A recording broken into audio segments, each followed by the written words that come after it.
Let me just say good afternoon. I'm pleased to be here today, of course, with Houston Police Chief Troy Fenner and ATF Special Agent in Charge Fred Malinowski.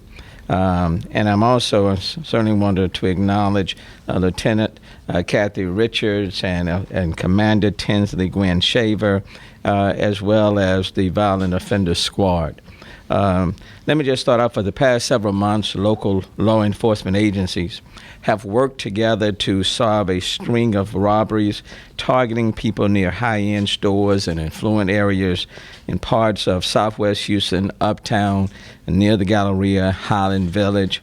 You may recall that in May, Chief Fenner announced the arrest of several suspects responsible for aggressive robberies in affluent areas of the city. This is a follow-up to that.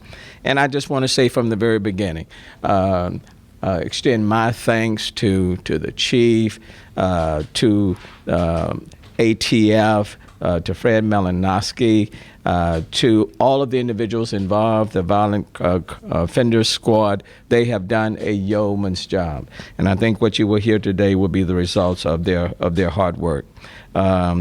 Those placed under arrest targeted innocent people because they were driving luxury vehicles and wearing expensive jewelry. Nearly all of the suspects have ties to violent gangs, and they have criminal histories.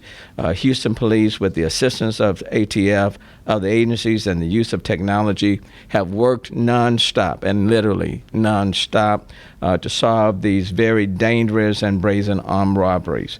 These arrests have led to the resolution of other violent crimes as well, and I think what you will hear have also led to a significant reduction in crimes in all of those areas. Many major cities across the country are dealing with a wave of crime. We all know that. The city of Houston is no exception. We are not immune, and that's why I've instructed Chief Fenner to do what is necessary within his department and to let me know what resources the department needs and the officers need in order to crack down on these violent offenders and keep our city safe. I am pleased with the number of arrests that have been made, as you will shortly hear, and the number of people who are apprehended and off the streets. We will continue to partner with our law enforcement agencies and put forth the necessary resources and manpower to prevent and/or apprehend those persons committing crimes. And once they are arrested, judges must be mindful of their criminal histories and not make it easy for them to return to the streets to become repeat offenders. Having said that, let me now bring up Chief Fenner. Thank you very much, Mayor. I want to say, first of all, thanks to our great citizens and our media. Thank you for being patient. May the 14th, I stood and the mayor stood before you, and I think Fred and our team was there.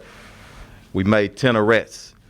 To this date, there have been 24 arrests, federal charges and state charges.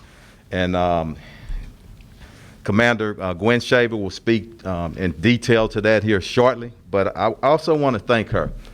I don't get a chance to stand before you much and acknowledge a person that's been here 41 years and still charging hard from us, still leading from the front.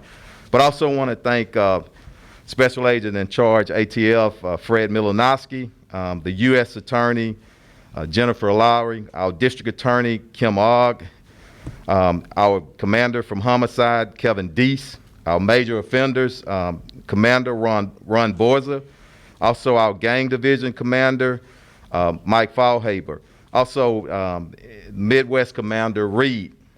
And as far as our troops, Major Robbery Division, Major Offenders, our crime and crime reduction units, and also our Gang Division, and our ATF Gun Strike Task Force team.